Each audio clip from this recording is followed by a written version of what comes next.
But for those agitating for the vote at the federal level, the outbreak of war in 1914 posed a dilemma.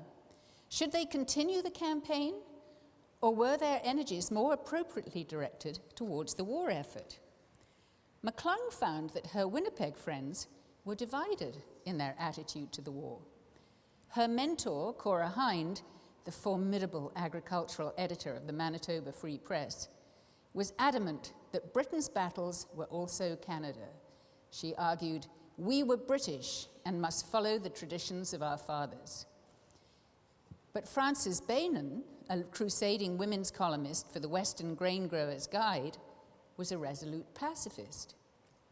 And Nellie herself was a maternal feminist who espoused a strand of feminism common at the time. At this point in her life, she shared a conviction that women are morally superior to men. Typical of her thinking was the remark, quote, "I cannot help but think that if there had been women in the German Reichstag, women with authority behind them, when the Kaiser began to lay his plans for war, the results might have been very different. I do not believe women with boys of their own would ever sit down and willfully plan slaughter." So the turmoil in Europe diverted the energies of many early suffragists.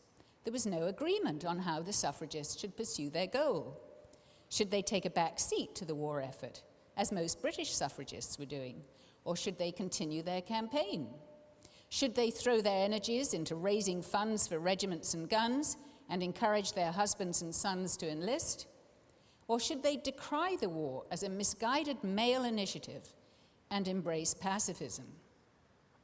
The route to votes at the federal level had become murky.